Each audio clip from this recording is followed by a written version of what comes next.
Okay, 2013 Volkswagen Golf. We got the infamous misfire codes, which turns out to be the intake full of gunk. So I'm gonna start putting. Already got the intake out. So let's see what we got. Okay, here's the first cylinder.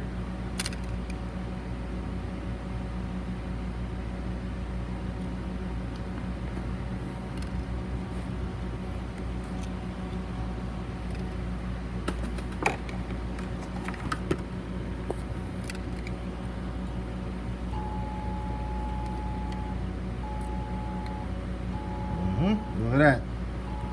All this gunk is just a small amount of it. Now I just have to clean all of it. Okay.